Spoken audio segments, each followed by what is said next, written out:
Everyone loves referrals. Not many people enjoy asking for them. And you can always tell the ones who don't enjoy asking for them, at least in my experience, when they tell you that they don't need to ask. And that's whenever I hear that, I get that answer, I always think to myself that that means that your referrals are not predictable. And for advisors or business owners that rely on referrals and they're not predictable, you're in a dying business.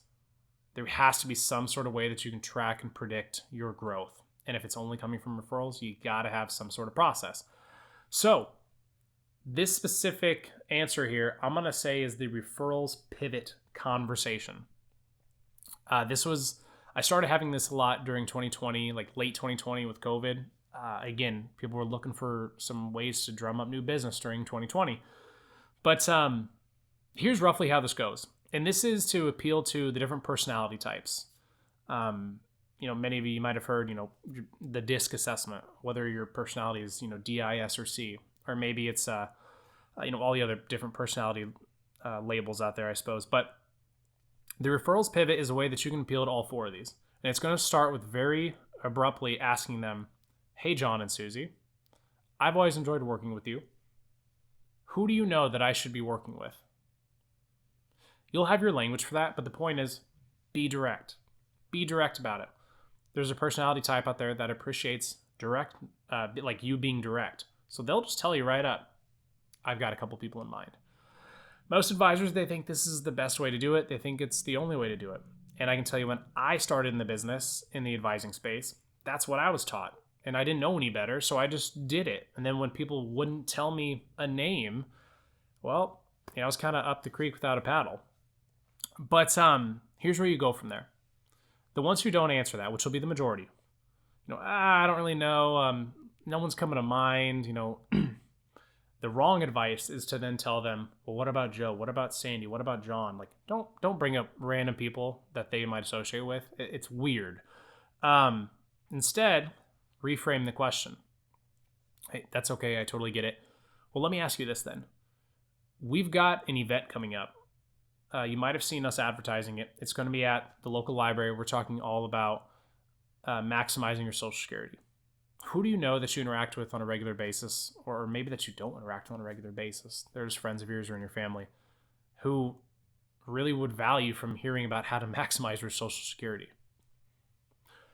Now we're asking a similar question, but we're changing the framing of it. Instead of who do you know, it's as in who do you know to meet with me, it's who do you know that would find value in this Social Security event. Again, you'll have people that will say, I've got a couple people in mind. You still might have, I'm not really, no one's coming to mind. Again, that's okay. Because then we pivot to a new frame. Hey, that's okay. I get it. I kind of put you on the spot there.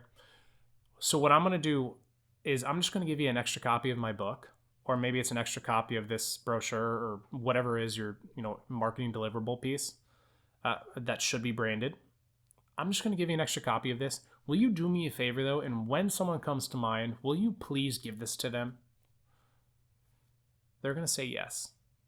They should. If they say no, then you should probably rethink that client relationship. But they're going to say yes, of course. This is appealing to the personality types that are very, very passive. If you're familiar with the DISC assessment, I believe this is the S on the DISC assessment. These are the ones that they're not going to tell you no matter what. They might have 40 people in their mind, but they're not going to tell you. So the last pivot here to the fourth personality type, you're going to add onto that question of the, if I give you an extra copy of my book, will you pass it on? You're going to add a piece to it. And that piece is going to be something along the lines of, by the way, John, we haven't talked about this a lot lately, but I want to make sure you're aware of it. Whenever one of my clients or our clients refer someone into us and they're a great cultural fit, we love to show them appreciation. So I want you to know that we do have this exclusive referrals club, or ambassador club, you might call it. And when you refer someone in, you'll be able to take part in all the stuff that they do. Would you like me to give you some more information around that club? And again, this is the last personality type. The ones who they're really reluctant to tell you. They might have some in mind, they might not. but they love incentivization. Like they love to be given things and gifted and incentivized. So now they're going to start scouring who they know. But if you think back to our pivots here, we went from being direct and asking to, that's okay, who would value from this purely educational event, to, will you just give someone an extra copy of my book? And then lastly to, just know that if you refer someone, you'll be rewarded. So you kind of cover all your basics there, but that is the referrals pivot conversation. I think that if you have that conversation on a regular basis, you're going to increase your referrals almost tenfold. And by tenfold, I mean substantially, to be clear. But yeah, that's how you get more comfortable having that conversation.